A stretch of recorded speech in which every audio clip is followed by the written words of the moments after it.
how I built the supervan and why I love it so much. I've been living the van life for almost a year now. I'm comfortable and secure in my little workshop on wheels. I put in walls and a highly evolved bed, a laptop gizmo that helps me adjust my position to always be comfortable.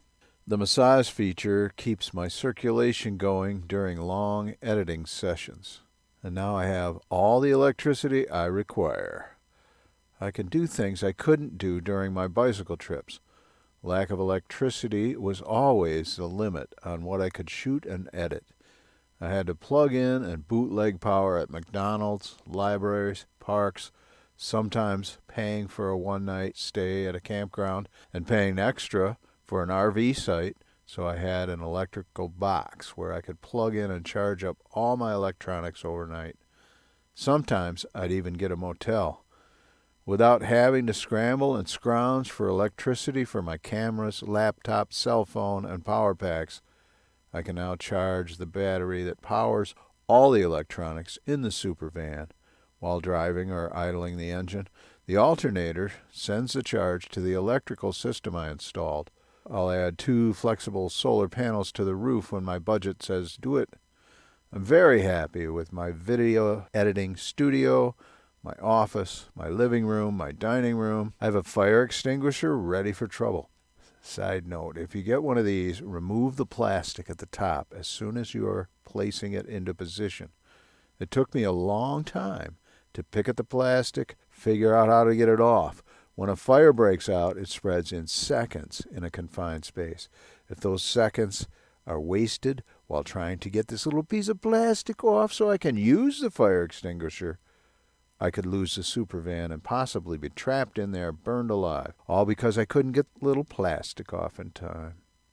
The supervan has a smoke detector, carbon monoxide detector. It has a remote start, so when I wake up and the van is cold, I can press a button and the engine comes on, warms up the van's heater, and starts heating the interior. It shuts off automatically, so I can go right back to sleep all warm and cozy. But I usually use my electric blanket, and that does the job. Ha ha. The acoustic foam panels insulate and keep me from bumping my head, and they also deaden sound when I'm doing voiceovers during editing. The dresser holds my clothes, and I keep the microwave on top of it. The black metal pegboard walls hold wire baskets that hold all kinds of stuff nearby and ready, so I don't have to go looking for things when I need them. The key is knowing where stuff is. Any fresh produce has to be placed where I can see it, so I don't forget it in a hidden place, finding it later when it hatches a new batch of fruit flies or a mysterious smell. Behind the walls are a ventilation system with ducts and motors and a control knob within easy reach. There is also lots of space for storage. There are blackout curtains, which come into play when I'm editing and need to see my laptop clearly. These also give me privacy and stealth when parking overnight at truck stops, rest areas, park and rides, Walmarts and Cracker Barrels and Planet Fitnesses. They also insulate on cold nights. I have an indoor-outdoor thermometer, which gives me that info at a glance. The red cups let me find important items in a second when awakening in the dark. My glasses and the control to the superbed are always in the same place and easy to find.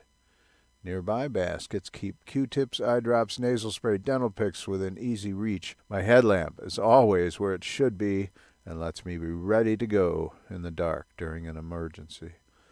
The supervan looks pretty ordinary from the outside by design. No doodads on the roof make it look like an RV with someone living in it. No fans, AC units, luggage racks, etc. to make it look occupied. It's just an ordinary working man's van, one of millions, with nothing to make it stand out.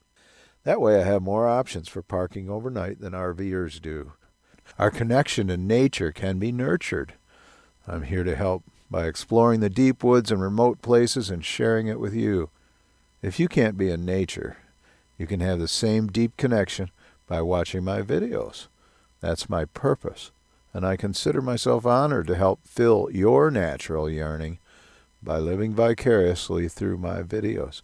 So come along with me I don't know what adventures await, but I do know nature wants me here to love and admire her and use the technology now available to fulfill the yearning for so many to appreciate her too. I'm happy to help. Now would be a good time to like and share and click the little notification bell. Much more good stuff to come, my friends. Thanks for watching.